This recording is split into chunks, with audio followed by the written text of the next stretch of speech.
Hello, everyone. Happy Tuesday. Well, welcome to the channel, guys. I am doing a little bit of, some more chill, relaxed streams this week because it's Thanksgiving. I actually just got back from picking up my turkey and my stuffing and the trimmings that I'm going to make for Thanksgiving. I'm going to have a low key Thanksgiving this year.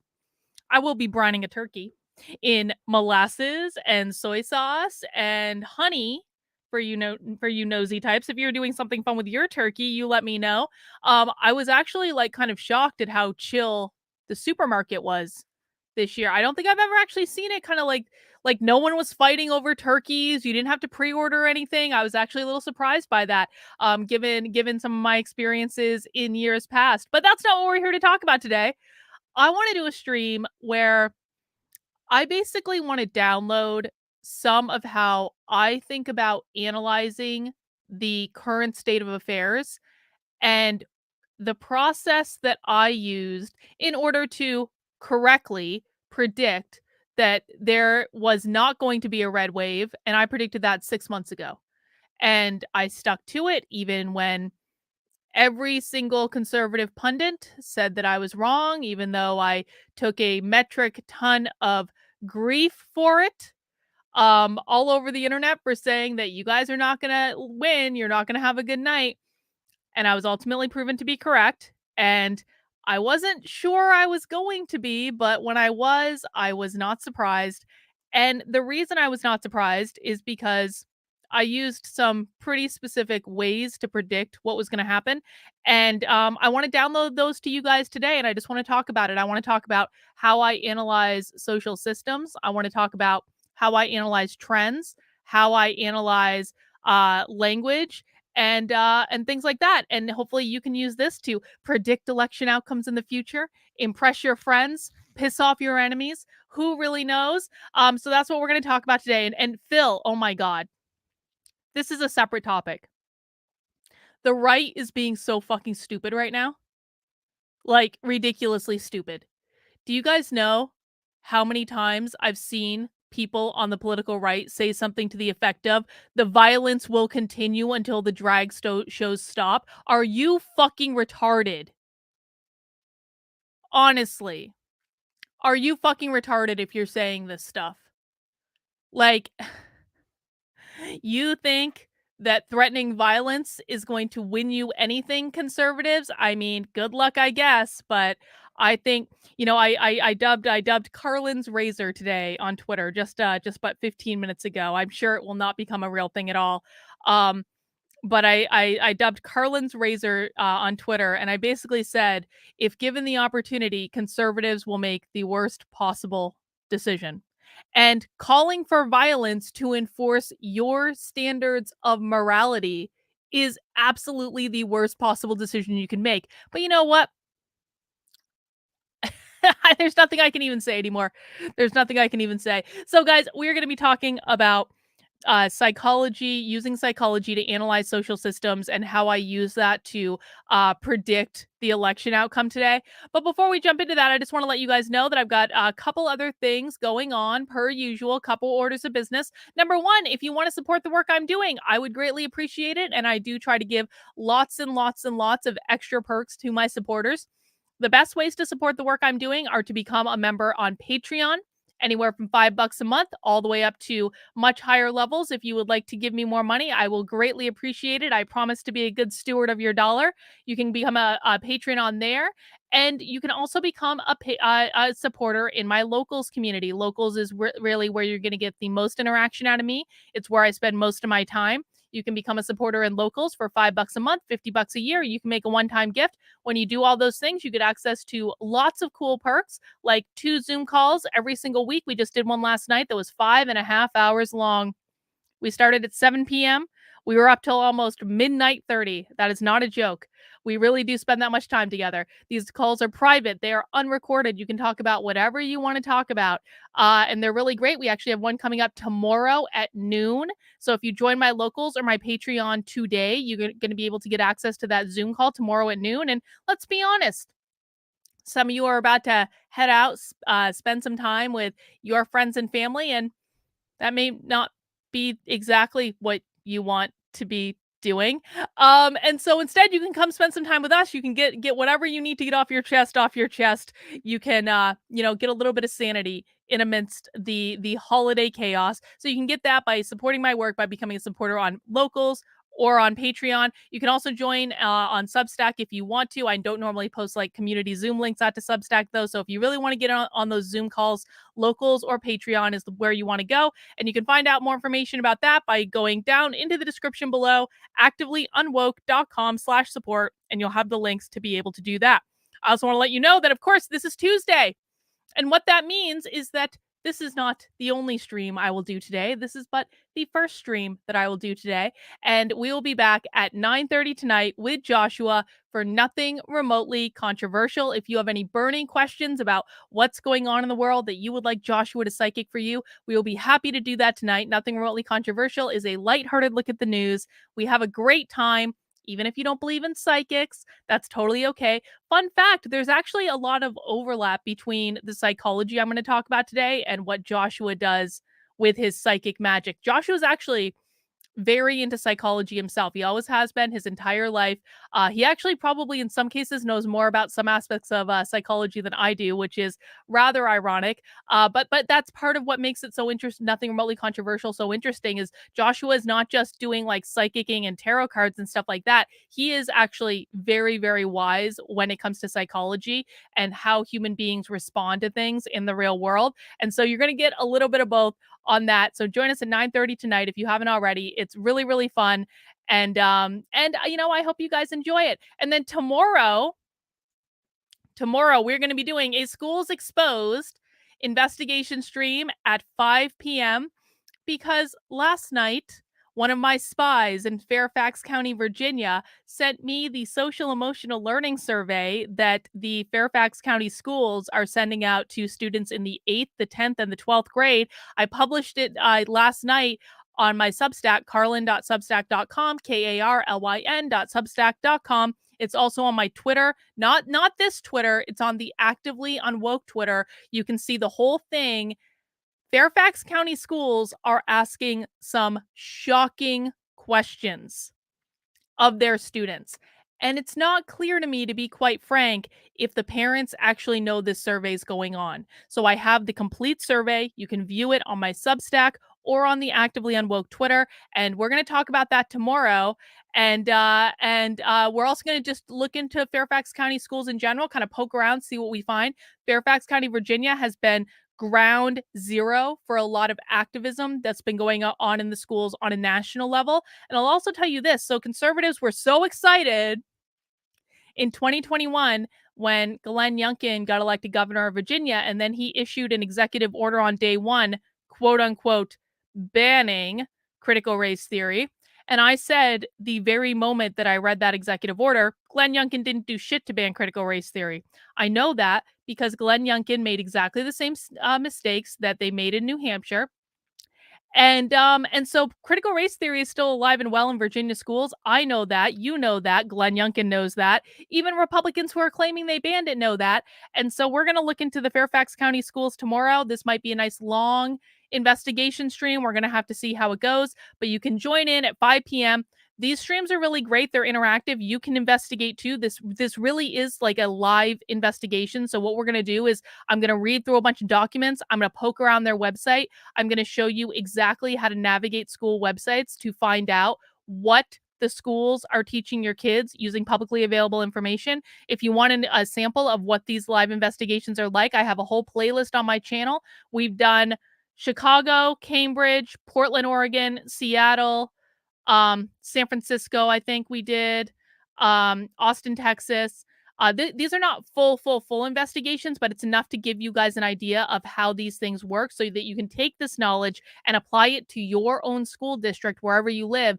That's the purpose of this stuff, is to get every single person involved, teaching them how to speak the language, how to navigate the websites, how to do the things they need to do to find out what the schools are teaching your kids, because I promise you, this is all out there publicly. All you have to do is look. The problem is that not enough people are looking. So we're going to do that tomorrow at 5 p.m. It's going to be a grand old time. All right.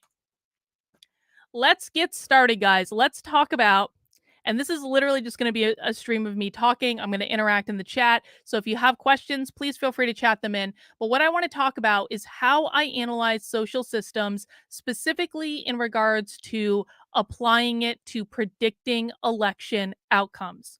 Now, there's a couple things that we just need to acknowledge here for a second. And some of these things are things that, I'm sorry, conservatives, the political right does not like to acknowledge.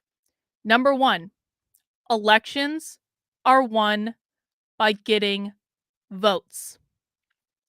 There is no standard reason that everyone uses to cast a vote. Every single eligible voter in the country is allowed to vote for whoever they want for whatever reason they deem the most valuable. So just because you vote for someone for a certain reason does not mean that Aunt Susie down the street is going to use that same rationality when Aunt Susie is casting her vote. Okay? Aunt Susie can vote for a completely different person and have completely different reasons for doing so and completely different priorities. And you cannot control other people's priorities, and you cannot dictate to someone who they vote for or what criteria they use to cast a vote. All right? Every single person has to decide this for themselves. And there is no right, there is no wrong. There just is whatever that person chooses. And we have to acknowledge that up front, because a lot of people like to say, how dare you not vote for my candidate because the economy is so bad? Well, guess what? People don't have to prioritize the economy just because you prioritize the economy. Your priorities are not everyone's priorities. Okay? So elections are won by getting votes, and people get to decide what criteria they use to vote for someone, and they get to decide what their set of priorities are and what issues are most important to them. What that means is that in order to accurately assess the results of like how people are going to vote in an election, the very first thing we need to do is to emotionally detach ourselves from the outcome. We have to, and not even just the outcome, to be quite frank. We have to emotionally detach from the entire thing. For as much as I hear conservatives say, facts don't care about your feelings, facts don't care about your feelings, facts don't care about your feelings, the problem is that the political right are probably just as emotional, if not more emotional, than the political left is.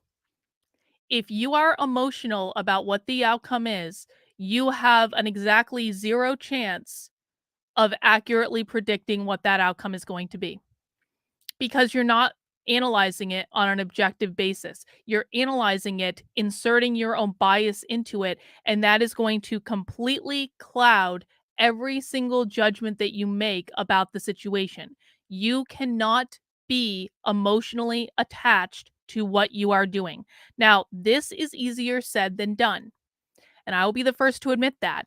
The reason that I can do this is because I'm an organizational consultant and I've had to do this for years. When I go in to do consulting at an organization, I I don't have any emotional connection to that organization. I don't have any emotional connection to the CEO. I don't have any emotional connection to the VP. I don't have any emotional connection to the HR people. I don't have any emotional connection to the staff. I don't particularly care if that organization is financially successful or not. The only thing that I care about is doing my work to the best of my ability, giving the advice that I have in the best way that I can present it, and then I have to completely detach on what happens with that advice. Sometimes people are going to take your advice and sometimes they're not, and that's just the way it goes. But if I'm emotionally connected to, I really want this organization to succeed, I'm not going to be able to give them good advice, because it doesn't work. As soon as you get emotionally caught up in something, you lose your objectivity.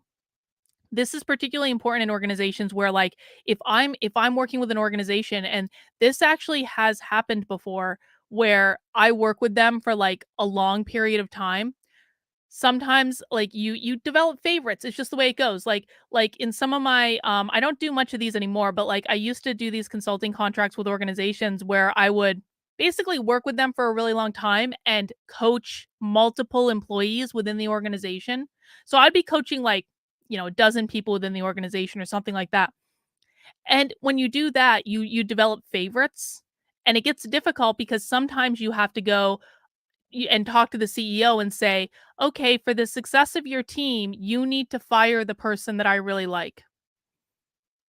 And that's just those are recommendations that you have had to make, and it's really hard to do it when you're emotionally involved in the situation, because you have to look at the situation objectively and say, "Doesn't matter how much I like this person, it doesn't matter how much I personally want this person to succeed. It is the very best thing for the team if that person is exited from the organization." So I've had to do that, not often, thank God, but I have had to do that a couple times. And so I guess the reason I'm telling you guys this is there's nothing special about me that puts me in a position to be able to analyze this stuff, other than I've had a lot of practice in terms of analyzing closed social systems within organizations. And I've had a lot of practice in terms of detaching my personal feelings from the analysis that I have to give. This is something that any single person can do with practice, but you do have to be incredibly conscious of the role that your own emotions play in it, and you have to be very honest with yourself. Are you making recommendations or are you making predictions based on what you want to have happen, rather than looking objectively at all the material you have in front of you and using that material in order to provide as an objective assessment as possible. When it comes to politics, this is more difficult on a couple of different levels. First off, when I do assessments in organizations, I specialized in like small to medium sized organizations. I didn't really like working with large organizations, and so it took me a little bit of time in this political space to be able to translate making an analysis of a closed system within an organization and apply that to a broader political reality. It took a little bit of time for me to figure this out. Um, but like when you're doing it with elections, it's much more difficult because voting now and politics in general is so emotionally charged that pretty much everyone looking at politics, everyone doing commentary on politics, they are all entangled emotionally with what the outcome is. And because they're entangled emotionally with what the outcome is, I think that very few of them out there are just looking at the material and thinking about how human beings function in the real world. And we're going to talk about that and what drives them and what motivates them and what influences them. They're not looking at that objectively. They're looking at it with their own emotions intertwined into everything. And that means their judgment is going to be fundamentally clouded. You have got to, as much as possible, emotionally detach. And you have to practice one of my 3 core mindfulness strategies that I write about in my book, Zen Your Work. You have to be in a place of non-judgment. So when I'm teaching, like there are 3 core mindfulness strategies that I teach. Number 1, be aware. Be aware of what's going on in your head, the stories you're telling yourself. Be aware of what's going on in your body. How does your body feel on any given day? Because how your body feels will directly follow what's going on in your head. And be aware of your surroundings. Be aware of people's communication style, what they're likely to do, what they're not likely to do, things like that. Being aware is number 1. Number 2 is that we always want to exist in the present moment. What is true right now? Not what is true in the past, because the past is gone. We aren't there anymore. And not what we think is going to be true in the future, because that hasn't happened yet. So we really don't know what's going to happen. But we want to be focused on what we have in front of us right now. This is another thing that trips people up. It's not the main thing that we're going to talk about today, but this trips people up too, because they go, "This happened 6 months ago." Well, what is true right now. Because just because something happened 3 months ago, or 6 months ago, or a year ago, or 2 years ago, does not actually mean that that thing has relevance to what's going on in the present moment. It might. There are times when it absolutely does, but not all the time. In fact, oftentimes it doesn't.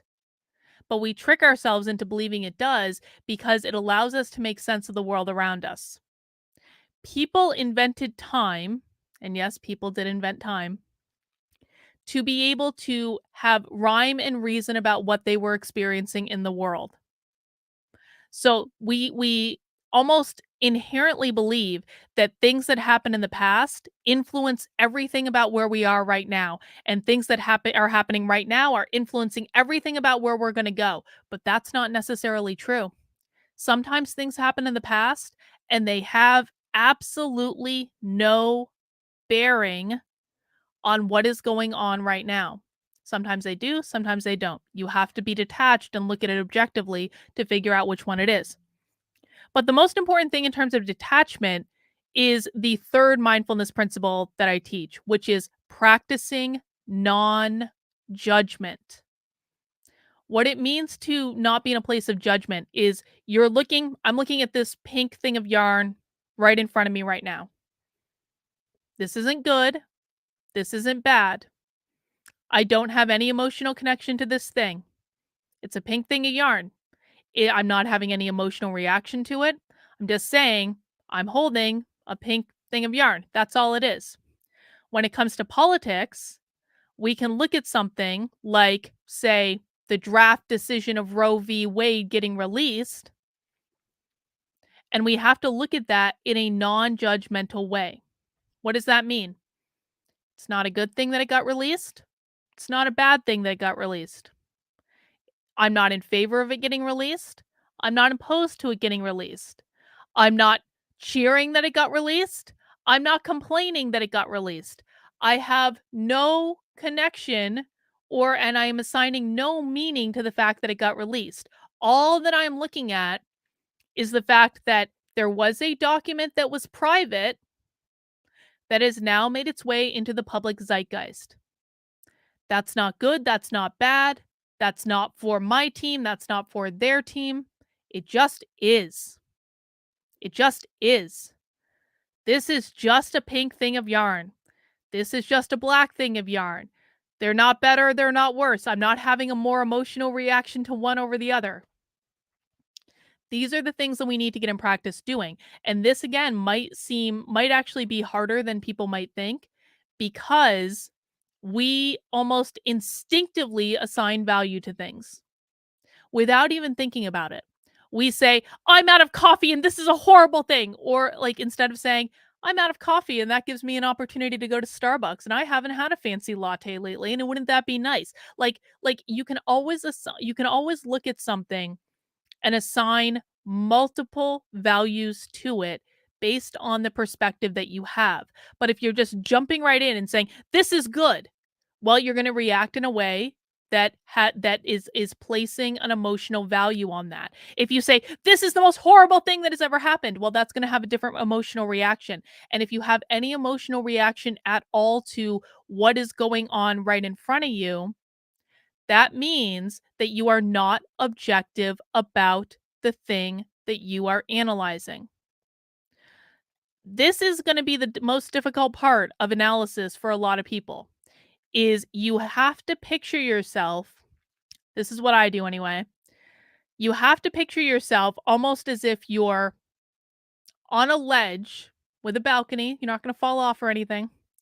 You are sitting above the world with all its screaming and its ringing and its crying and its complaining. You are sitting on a perch high above the world and you are looking down on it. And you are observing the insanity of the masses without taking a side, without saying, I want that team to win or that team to win. You're just observing what's going on. And then you're really focusing in on the behaviors of the different groups. And you're saying, how is this group most likely to behave based on the circumstances that they find themselves in. And that's what we're going to talk about next. How we can predict how groups are going to behave just based on looking at the circumstances that they're in and not assigning any value to those circumstances at all. Does anyone have questions about what I've said so far in terms of detaching yourself and trying to, as much as possible, approach everything you're looking at from a mindset of being non-judgmental? I'm just going to do a quick scroll through the chat. Please feel free to chat in any questions you might have and mount that like button while folks are chatting in their questions. Let me just see. Let me see.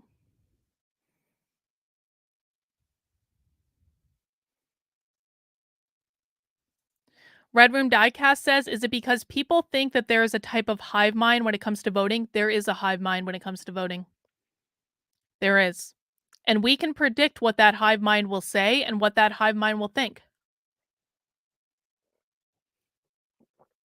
And we're going to talk about that in a second. But there is absolutely a hive mind when it comes to voting. This is actually a really salient point, and we're gonna hit on this next. I have a whole rant about this. George says, if people just listen to you, people would see that your analysis are usually sound because you always give your reasoning and they usually match the current reality. Yeah. Well, a lot of people don't like truth, sadly. Vampire King Darkness says, so what I'm hearing is yesterday is history, tomorrow is a mystery, but today is a gift. That is why it is called the present. Exactly, Vampire King Darkness. Exactly. Let me see. Okay, people are saying it makes sense.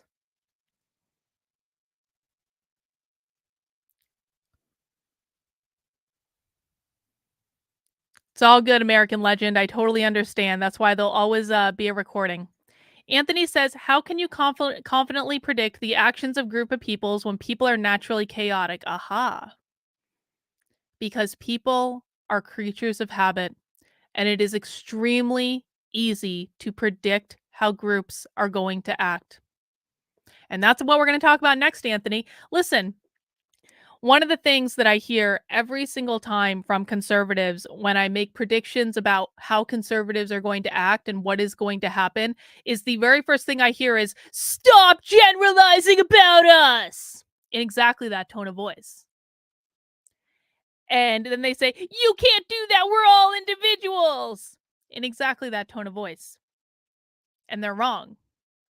Because when we are predicting how people are going to vote in an election, what the individual thinks and how the individual feels is not important. I know that everyone thinks that they're unique snowflakes. I really get it. I know that everyone thinks that they are completely distinct from everyone else, but you are not distinct from everyone else. People are extremely predictable in how they act. And you might be the one unique person among a sea of people on the political right, if you will. I don't know what your political persuasion is, but they're a good example for me, so we'll use them. You might be one unique person in that sea, but that doesn't mean that the people that you're surrounded by are also all unique creatures. In fact, most people are nothing more than sheep. The vast majority of people are nothing more than sheep. And when we're analyzing what is going to happen in an election, we cannot do it based on the individual level. We have to do it based on the collective will. What direction is the collective going in? What direction are they moving in? What language are they using? What are their influencers saying? You can't do that on a individual basis. And the individual in this sense makes absolutely no difference at all because it's one individual in a sea of 50 million people. So you can't do this on an individual basis, and it's not even worth trying. You have to look at it as the collective because the vast majority of people are still asleep. George says in thermodynamics, there are equations that even explain the behavior of chaos. Yeah, exactly. Exactly. Anthony says, I want to claim I'm more centrist than right or left, but from the outside looking in, that depends on the perspective you're looking through. I've been called both. I mean, I guess, Anthony, it doesn't honestly really matter. This might be the most depressing thing you hear today. Your individual beliefs don't matter. This is why I started off the stream saying that we need to emotionally detach. This is what I really, really, really, really, really, really, really need people to wrap their heads around. When you are trying to predict the outcome of an election, your individual beliefs do not matter. Your desires do not matter.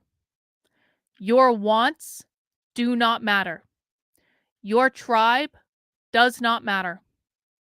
How many individuals you know that are unique snowflakes within that tribe does not matter. Because you and your friends are a handful of people in a sea of tens of millions. And so when we're trying to predict, not based on polling, but based on looking at trends, when we're trying to predict how people are going to vote, we have to look at what the most possible people are saying. And the very best way that we can look at what most possible people are saying is to look at things like Twitter, to look at things like what the influencers are saying, because the influencers are the ones that are reaching the most people. And on Twitter, and it is Twitter specifically, just because that's where this stuff happens, for better or worse, it's where it happens. On Twitter, we can see what the talking points are and what the narrative is almost in real time. Almost in real time. And that's going to be important because the most powerful people in any social system are the ones who are expressing themselves. And the queen bees of the most powerful in any political tribe are the ones who are expressing themselves to the largest group of people. Does that make sense? The most powerful people, and this is also true of your workplace, by the way, the most powerful people are not the ones with the big fancy title. They're not Ronna McDaniel running the RNC. They're not even, frankly, Joe Biden in the presidency. He is not the most powerful person in his party. The most powerful people are the ones who are expressing themselves to the broadest number of people. And so we need to look at what the influencers are doing, and we need to look at who's buying ads and what those ads actually say. And again, your feelings about this do not matter. This is why so many conservative influencers got it wrong when they completely discarded abortion as the deciding issue of the midterms. And they did this 6 months ago. They completely discarded that issue for several reasons. The first reason they discarded it is they didn't want abortion to matter. They were emotionally invested in the outcome. The second reason they discarded it is because the influencers told them to discard it. Don't underestimate this. The influencers discarded abortion because a lot of them are pro-lifers and they didn't want it. They didn't want to believe it would make a difference. Every single person who stood up and said, I'm hearing from women this is going to make a difference, every single person who stood up and said that was summarily dismissed because the influencers were using confirmation bias, which confirmation bias is basically just the idea that you search out information that supports what you want. You don't reach out or you don't look for information that contradicts what you want to happen. You only look for information that confirms what you want to happen. That's what confirmation bias is. The influencer class was engaged in confirmation bias. So they only and exclusively looked at information that supported what they wanted to happen, which was that abortion was not going to be a big deal. If anyone came in and said, abortion is going to be a big fucking deal, they were like, nope. And here's all our evidence that you're wrong. They wouldn't even listen to it. The influencer class is the most powerful class among the proletariat, if you will. The blue check bourgeois influencers are the most powerful people among the collective because they have the biggest microphones and they are the ones that are expressing themselves. When I say expressing yourself, this is why I've really hammered home on the power of expression over the last couple of years. Because you can believe whatever you want. You can think whatever you want. You can write journal entries and doodles and all of these things about saving babies and all this stuff. But if you're not expressing those ideas out to the masses, then your ideas have absolutely no power. So it's the influencers who are the most influential in setting the trends among whichever their tribe is. And that's true on the left and that's true on the right. So, in order to assess where the tribe as a collective, not individuals, as a collective is going to go, we first have to look at what the influencers are saying. And we, more importantly, have to look at what the influencers are not saying. Both sides of this political reality are spinning a narrative. Fox News is spinning a narrative just as much as MSNBC is spinning a narrative. One is not better, one is not worse. So you have to drill down and say, what are the influencers telling their people? And what is that going to mean for where the people are going to go? Now, here is how this played out in terms of the midterms. The influencers on the right said, abortion isn't going to matter. No one needs to worry about it. It doesn't even matter to most women. Don't worry about it. It's all about the economy. It's the economy. It's the economy. It's the economy. It's the economy. It's the economy. Inflation is going to murder them. That's all we really need to worry about. So then you have to look at the masses in terms of the political right. And we'll get to the political left in a minute. I'm going to beat them up too. Don't worry.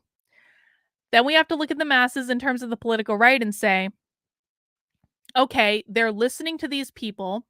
We know what these people are saying.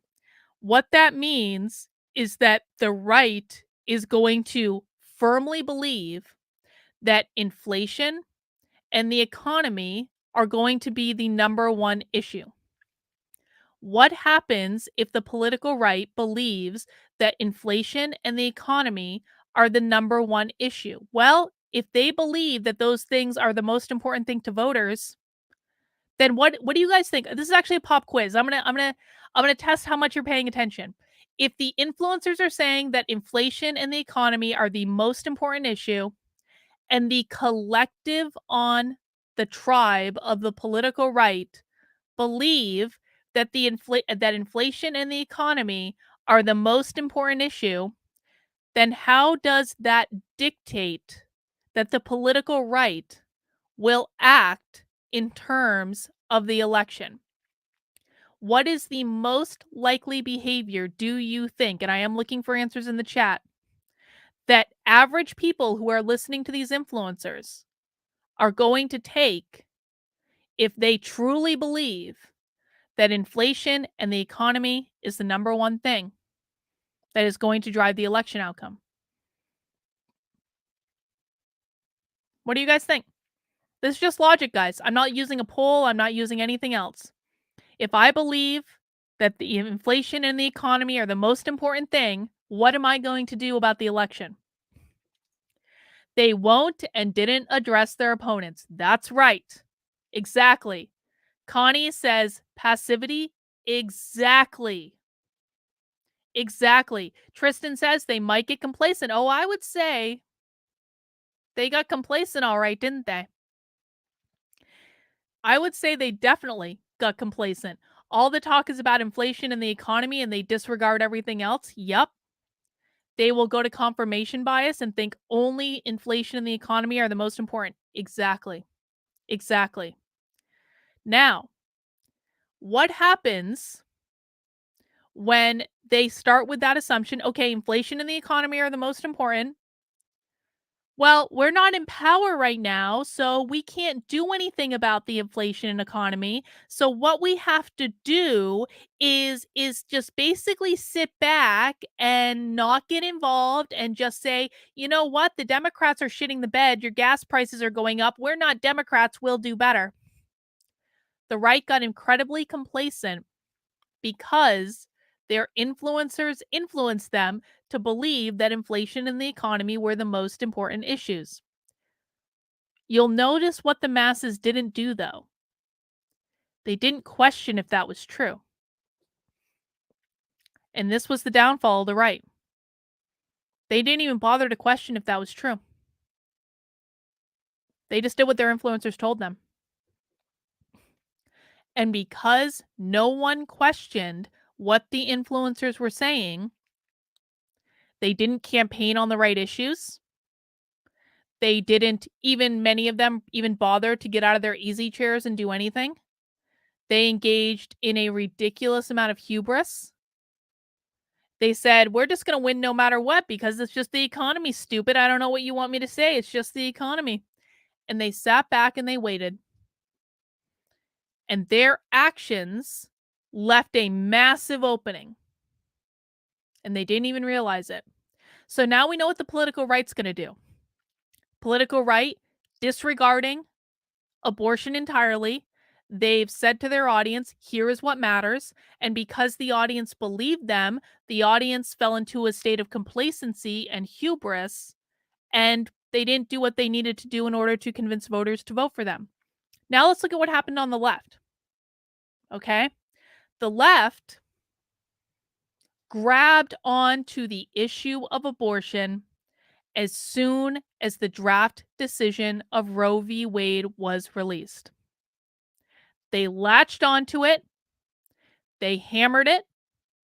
They talked about it over and over and over again. Every single left-wing group was hammering on abortion for months.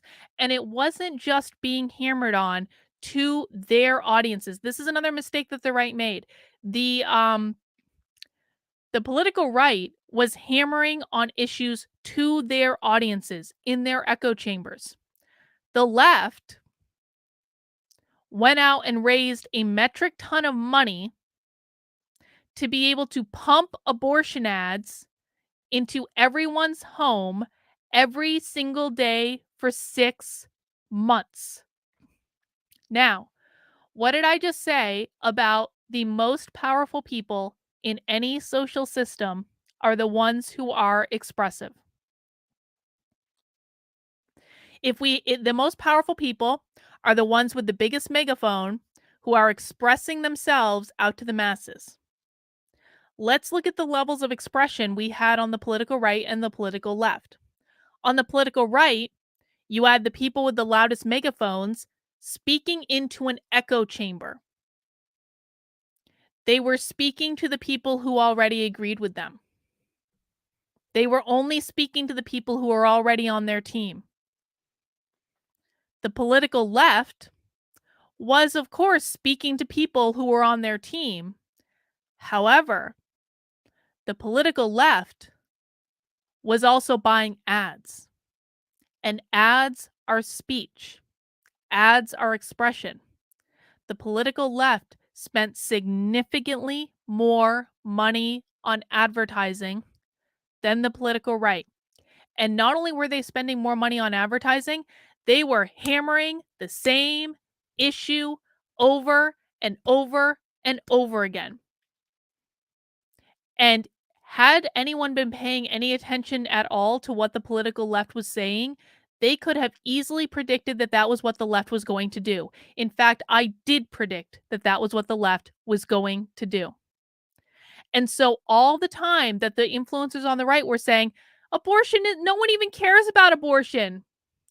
They were using polls that were completely outdated when they said that. They were using polls that were not accurately measuring what was going on because it may have been true. This is where we're not letting the past influence the present comes in. It may have 100% been true that prior to the Roe draft decision being leaked, no one cared about abortion in terms of what their vote was going to be. The reason that no one cared prior to the draft decision being leaked was because no one thought it was going to be repealed. Do you tend to care about things that you don't believe are going to actually have an impact on your life? No. No, we don't care about things that we don't think are going to have an impact on our life. That's just common sense, right?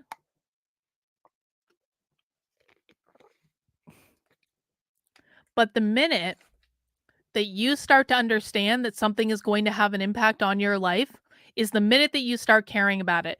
The political right, in their predictions, were using outdated polls that were not effectively measuring the shift in attitude before Roe v. Wade was repealed and after Roe v. Wade was repealed.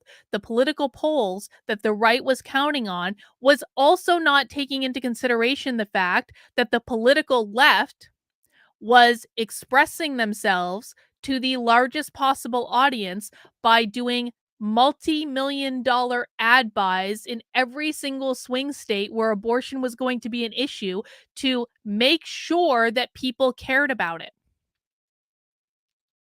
What the political right did is it judged from a poll or an attitude prior to the decision being repealed. And then they said that polar attitude is absolutely going to translate to what's going on now. Well, we already covered this. What happens in the past doesn't necessarily influence what's happening now.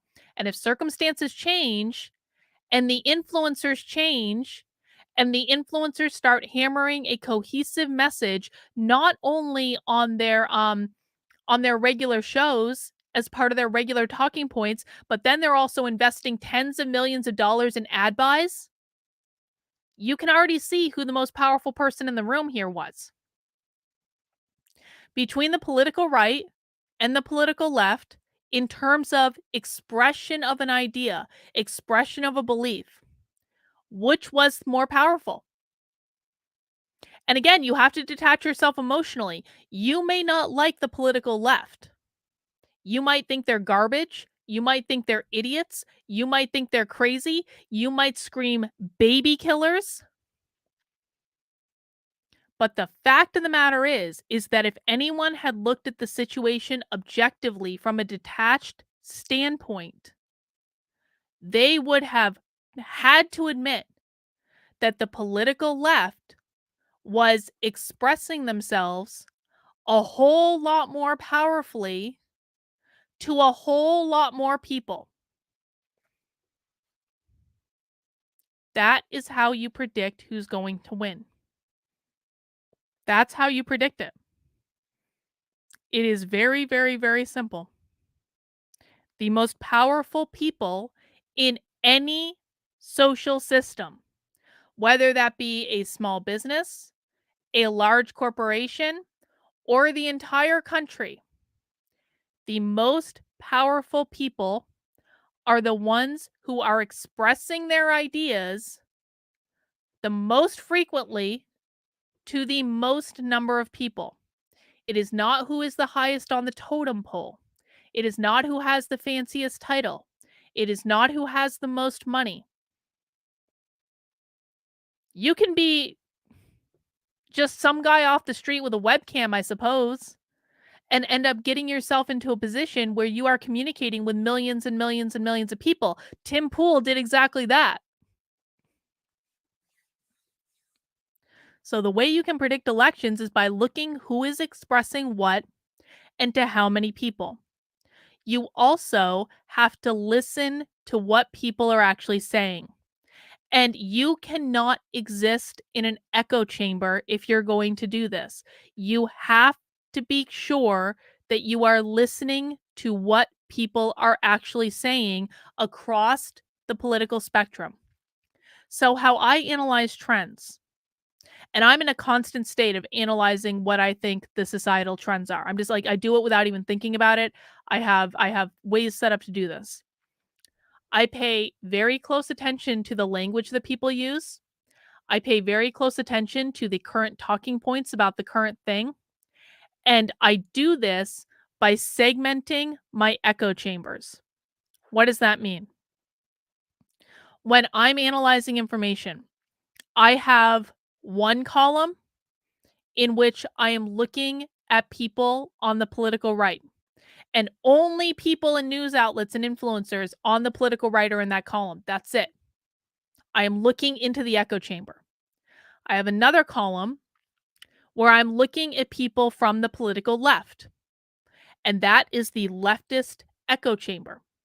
And then I have a third column because I'm a nerd, and that column is the libertarians. Okay. And only people who are in the Libertarian Party or in the libertarian community are in that column. I look at them completely segmented from each other. And I do not assign value to what I see in those columns. I don't say this is great or I don't say this is awful. What about the Tim Pool column? He is in no column. What Tim Pool is saying to me right now is worthless because I don't believe it is organically coming from him.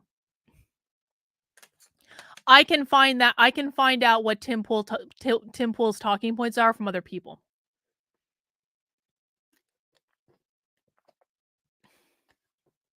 So what you see when you're looking at people into their echo chambers is that these are completely different universes. They are completely different universes. What the political right is talking about is completely different from what the political left is talking about, which is completely different than what the libertarians are talking about. All three of these groups care about completely different things. All three of these groups have completely different reactions to exactly the same stimuli. And I'm not really, although of course I am a libertarian, but I'm not emotionally connected to either any of these groups. So what I'm doing when I'm looking at these columns, I'm saying what is the language that I'm seeing show up over and over and over again? What talking points am I seeing come up over and over and over again? What is the specific word choice? What words am I seeing come up over and over and over again? What are people upset about today? What are they happy about today? This is how you analyze the collective. This is what you find out what the collective cares about. And then you have to look and see which one of these groups is most powerfully expressing their message out to the collective. In every single case in the midterm elections, the political left was outplaying the political right. And it was almost sad for me to watch. It was really sad. And there were times when I was like, this can't fucking be happening.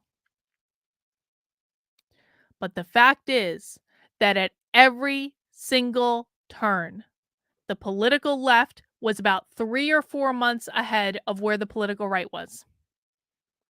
The only concern I had about the midterms was, would the political left be able to maintain momentum from abortion for 6 months in order to have it actually impact the election? And the answer was, yeah, they did. I wasn't sure they were going to do it because they came out like a bat out of hell. And there was part of me when I was watching it, I was like, they're running a marathon and they just came out running at 13 miles an hour. This is not going to end well. but they kept it up. And because they were just like hammering on the expression, they ended up getting people on their team. Because the fact is that when people hear a message over and over and over and over and over again, eventually they end up believing it. And that's what the left did. The right sucked at it. Because per usual, the right didn't want to listen about what was actually important to people, and they didn't want to listen to the fact that the political left was going to do advertising to make sure that abortion was the number one issue. That's how you can predict it. We don't need polls to be able to do this. I mean, polls are helpful, but I also think that polls oftentimes will actually just make people more biased about what they're observing. It's really not that hard when it comes down to it. The hardest part of predicting anything is making sure you don't have any emotional attachment to what you're predicting. And once you do that, you're going to be able to say, okay, which group is expressing themselves more? Which group is reaching the most people with their message? Which group is being the most consistent about their message? Which group is leaving the house and actually doing something at all? Every single one of those questions were for the political left. Every single one of them. And I mean, we can look at Florida and we can see Florida was really the exception to the rule. And Florida was the exception to the rule, not because they require ID for voting. That wasn't why they were the exception. They were the exception because Ron DeSantis is so powerful in Florida right now. That's why. Florida was the exception because the governor was out there saying the right thing all the time. But you can't rely on that for other places. You just can't. Ron DeSantis is the exception. He is not the rule, and he will never be the rule. Ron DeSantis is the exception. I think I said he's not the exception. Let me say that again. Ron DeSantis is the exception. He is not the rule, and he will never be the rule. Trump is the exception. Trump is not the rule. Trump will never be the rule. Again, the emotional detachment here is what matters. And people get so caught up in being part of a team and being part of a tribe that they forget that not everyone believes the same thing they do, that there are a lot of people out there spreading different messages. And here's the other thing too, is no one is really listening to the messages from the other echo chambers.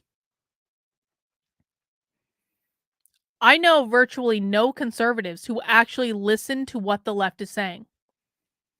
I mean, we do sometimes. We watch MSNBC and we laugh at them, but we're still listening to what they're saying. We watch Socialism Saturday. We know what the socialists are actually saying. We watch Happy Hour. We know what the woke left is actually saying. Most people don't do that, guys. They just don't. Most people, and some of you listening right now are probably guilty of this. You've said, "Oh, I just can't watch that stuff, Carlin. Thank God you're watching it, but I just can't watch it." If you don't listen to what they're saying, you have no idea what you are up against. And that's when you're going to set yourself up to lose. If you are prioritizing your own comfort in not having to listen to someone you disagree with over understanding what the enemy is doing, you are going to lose. And that is what sunk the political right in the midterms. They did not listen to what the enemy was doing. They didn't give any credence to what the enemy was doing. They didn't watch the extent to which they were doing it. And they fell back into their own echo chamber and their own confirmation bias, and they let their emotions overrule their rationality. Feelings, conservatives, in your case, didn't care about the facts. You wanted to feel good. You wanted to believe you were going to have a red wave.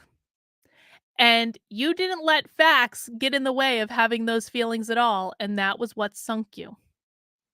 Because again, your team was not the most powerful at expressing your message to the masses, and that's really all that matters.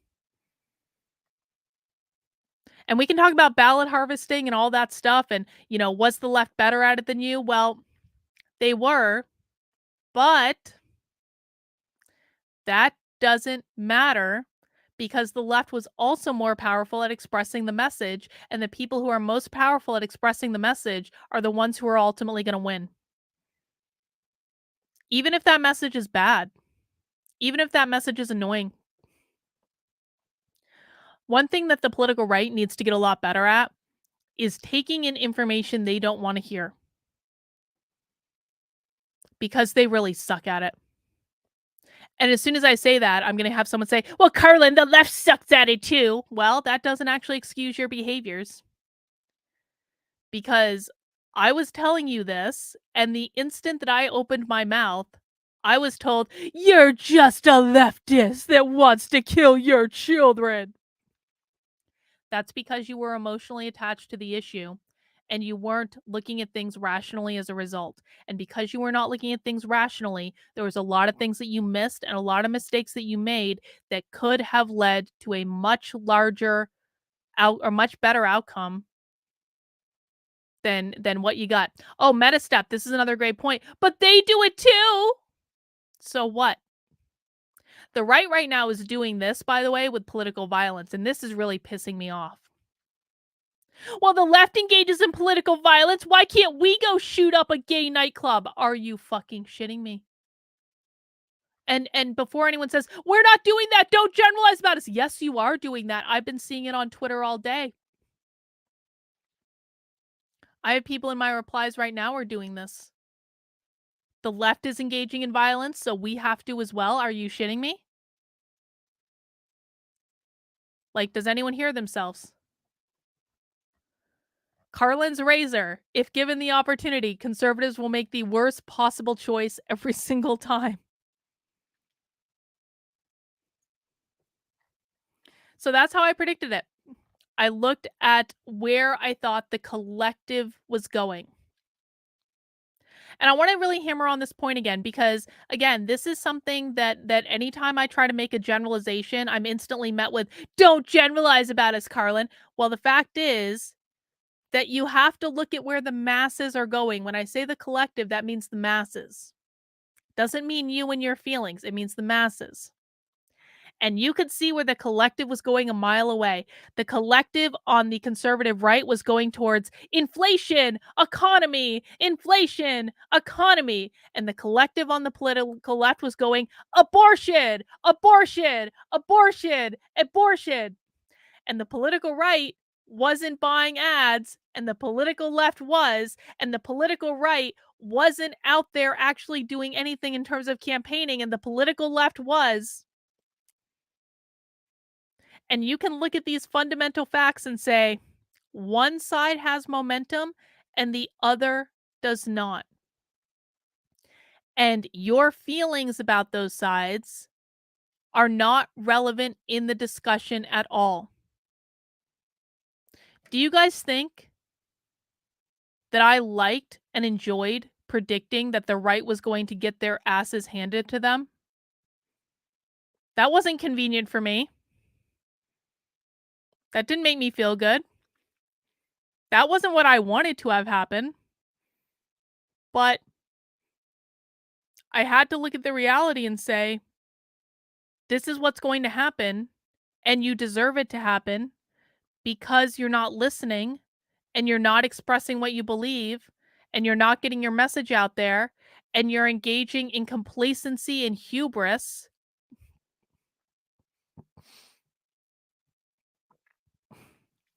When I say that the political right deserves to lose, what I mean is that they deserve to experience the logical end result based on their own behaviors.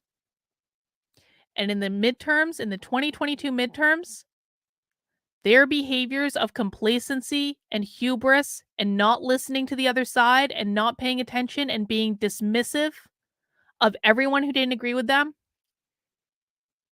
That complacency and hubris can only lead to one place. That is why they deserve it, through their own actions, or inactions, as it were.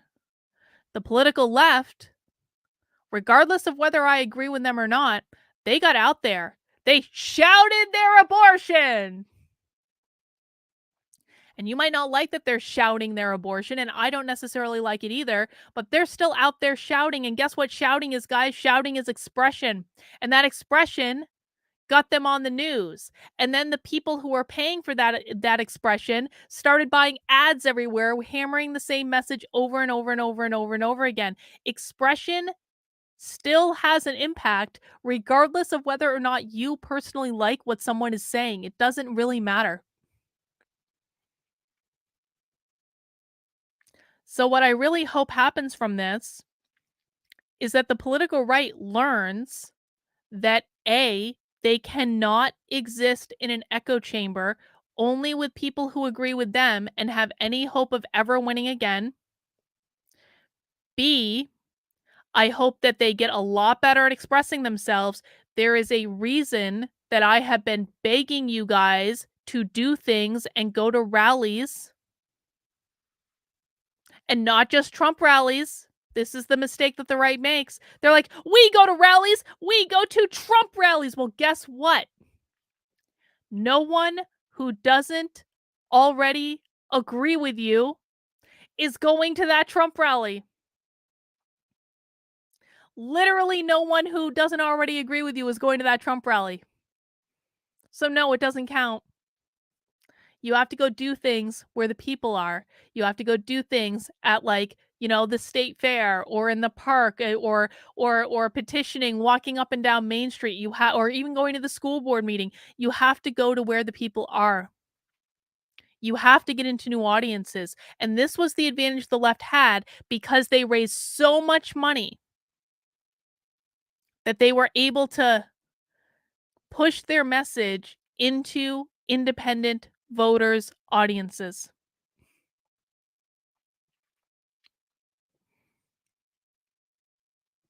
So that's how you do it. You detach yourself, you stay in the present moment, you look at the information that you have in front of you without passing judgment.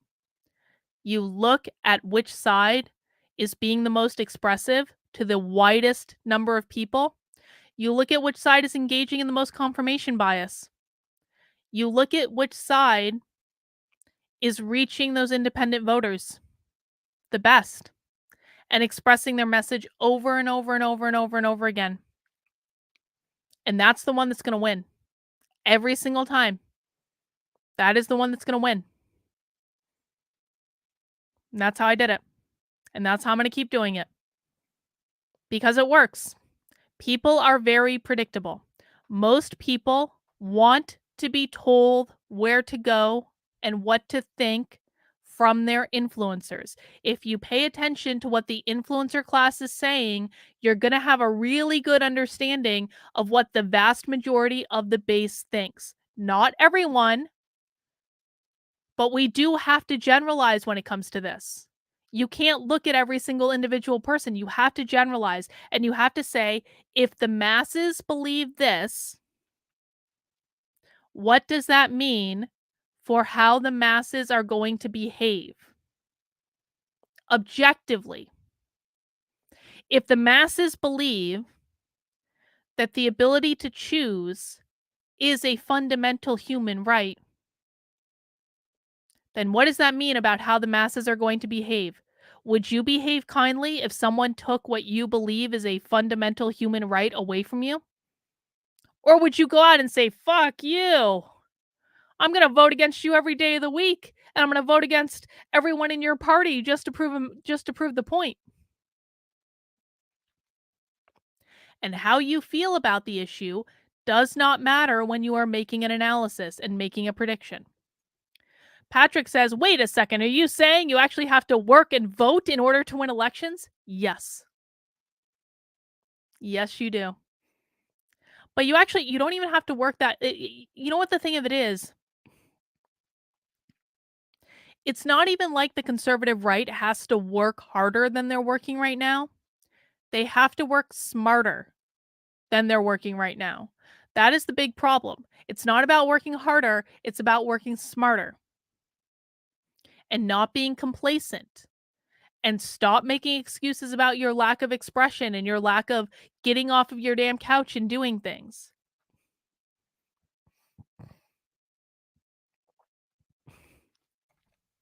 George says the right is at a clear disadvantage because the left owns most of the media and they are the ones who reach the politically uninterested. Well, that's not why they're at a disadvantage.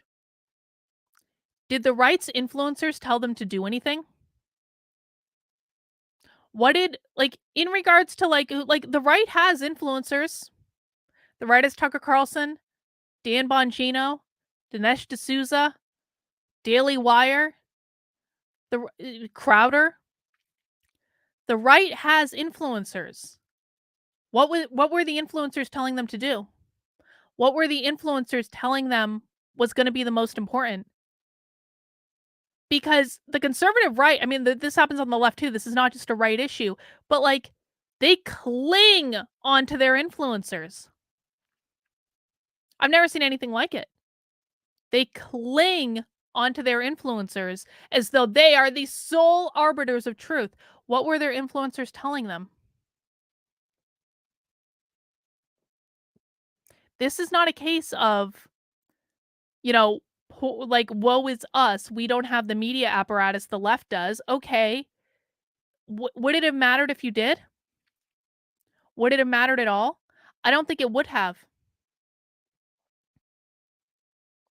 George says he's talking mainstream media. Well, what's Fox News? Fox News is the number one rated cable news station. Fox News is mainstream media. What was Fox News saying? What was Tucker Carlson saying? What was Sean Hannity saying? What was Laura Ingraham saying?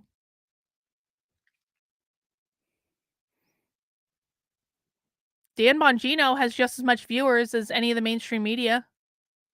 What was he saying?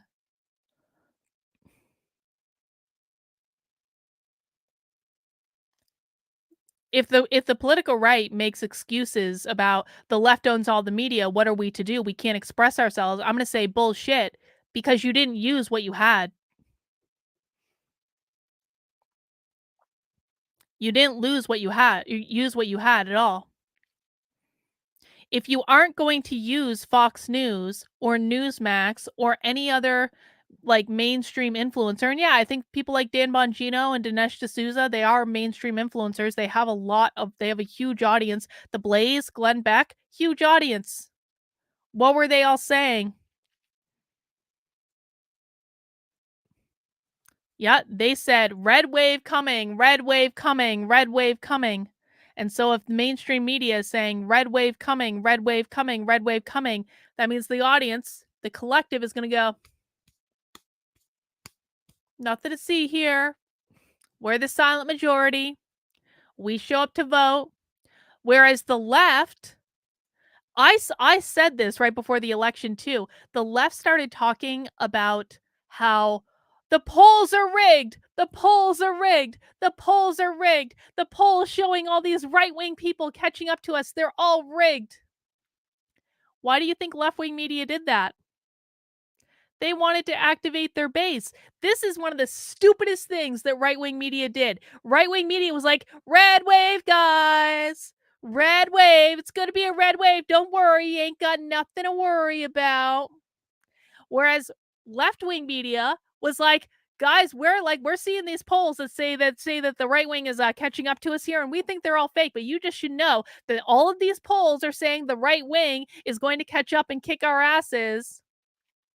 If the right believes there's nothing to worry about, they're going to get complacent and they're not going to go out and vote.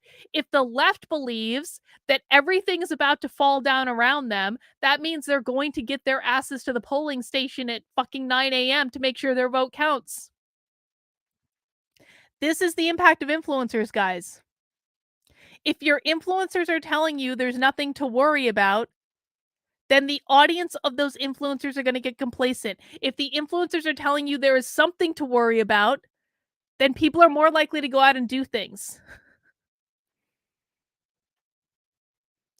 I feel like I'm speaking crazy talk right now.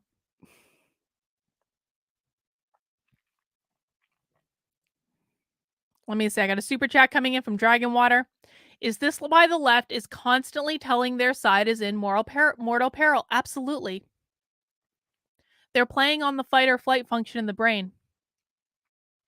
They want to make their side feel as though that they are in danger of survival at all times. Because if you are questioning your survival, you're going to be more likely to do something. Whereas the right was like, yeah, you guys are fine. Everyone's safe. Don't need to worry. Nothing to see here. I know this sounds incredibly easy, but an awful lot of people missed it. People are very, very simple.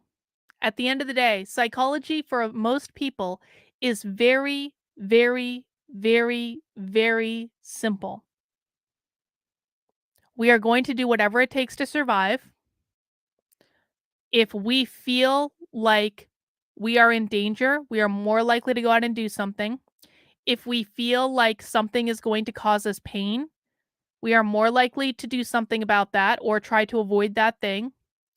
If we believe that we're safe and that nothing is going to happen to us, we're more likely to dismiss things that might be threats because we're like, I'm safe. Nothing's going to happen. It's going to be fine. Don't need to worry about it.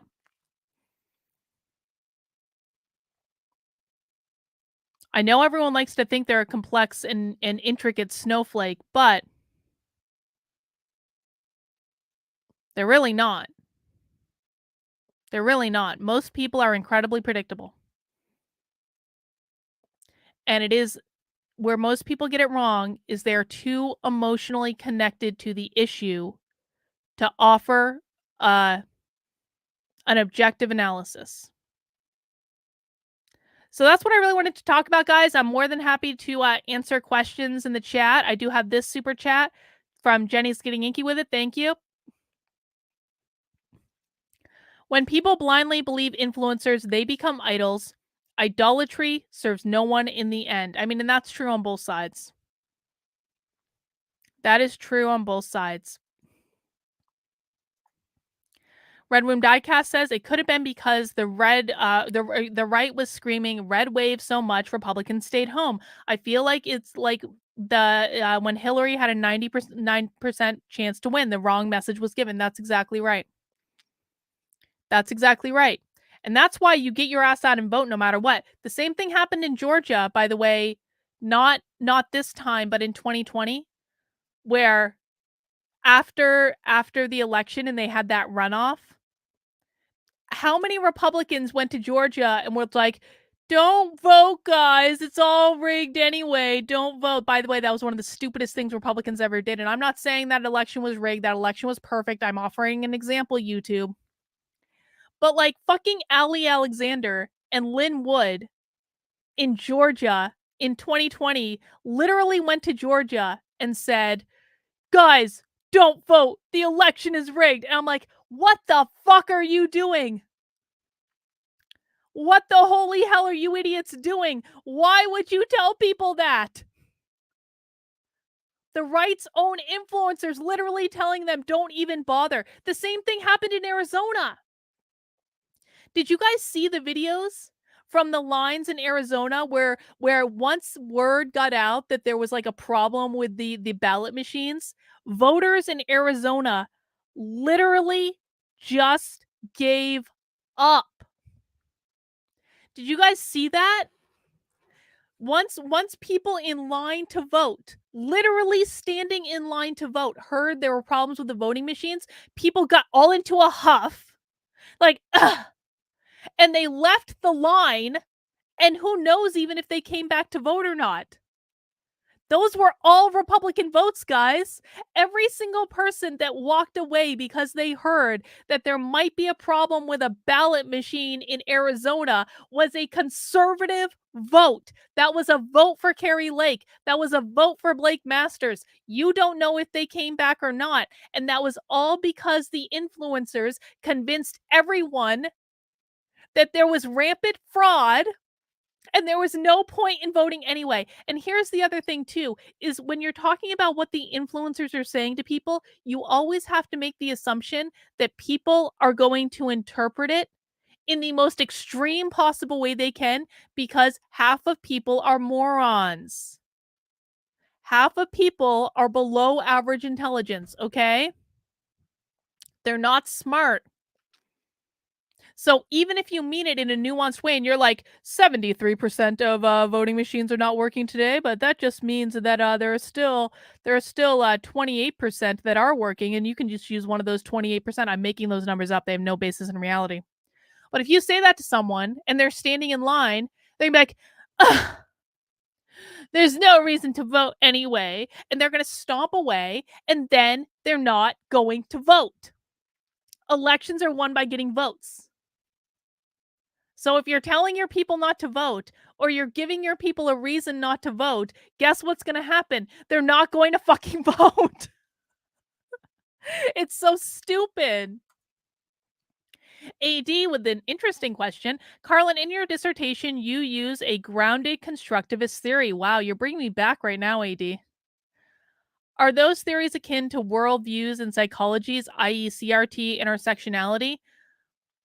No, it's not. It's my dissertation was a qualitative dissertation about the lived experiences. It's simply a way of analyzing data. That's all it is. It's a method of analyzing data where and this is actually another I'm actually really glad you asked this on this stream, AD, because this is another reason why I'm really good at just analyzing trends in social systems. So I did a qualitative dissertation, which is not to be confused with a quantitative dissertation, which is a quantitative dissertation is going to be about statistics and surveys. I didn't do that. I interviewed people and then I took the transcripts from those interviews and I analyzed the language trends that were coming up in those interviews to figure out what elements of the experience were happening across all of the different interview subjects. So, for example, in regards to workplace bullying, if you have every single person I interviewed talking about how they found a social support system one way they were the target of workplace bullying, that's going to be a trend that we're picking out from that interview to say, this is likely how people are behaving in these experiences, but it is a qualitative analysis and not a quantitative analysis. I couldn't say 88% of people are going to behave this way because that's not what I was doing. What a qualitative analysis is meant to do is provide the groundwork for future quantitative or mixed methodology research. That's what it's supposed to do. Now, with critical theorists and intersectionality and sociologists, they have fundamentally perverted the qualitative research method so that it's no longer just used to provide a basis and a framework for future quantitative research. It is now used to be the end all be all, when in fact, the applicability of a qualitative analysis is going to be really, really, really, really narrow. I interviewed Again, I'm going back. I think I interviewed 8 targets of workplace bullying until my data was just cycling through the same points over and over. It was between 8 and 14. I forget which one it was. Um, and so what happened was with a qualitative analysis, you just have to keep interviewing people until they're basically saying the same thing over and over and over again. That's like the point.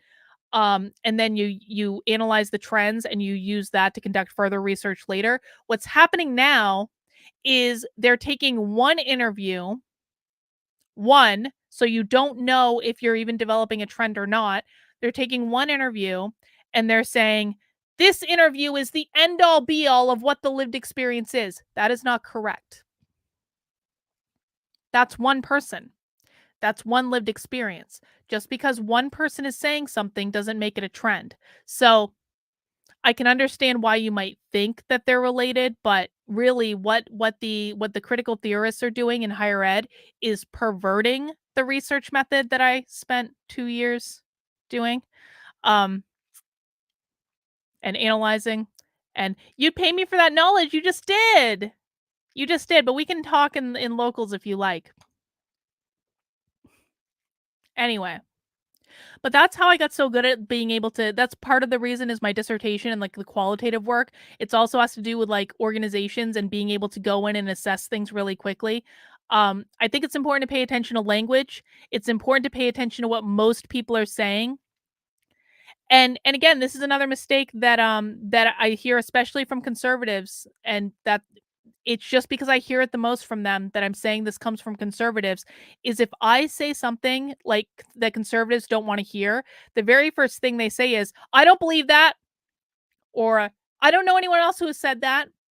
And to the point that AD just made about, like, constructivist grounded theory, it's like, if one person believes something, that makes no difference at all. It makes no difference at all if all your friends think the same thing. It makes no difference in terms of the analysis. What you need to look for, again, what do the masses believe? What trends are coming up with the influencers? What trends are coming up with the language being used among the base? That's what you have to look at. Yes, just more courses I can monetize. Well, I have to finish Schools Exposed first. All right, guys, let me just scroll through the chat, see if anyone has any other questions or comments for today. Again, this is not the last stream I'm doing today. This is but the first stream I'm doing today. That's tomorrow. Remember, we're coming back at 9:30 tonight for Nothing Remotely Controversial with Joshua, which will be really fun.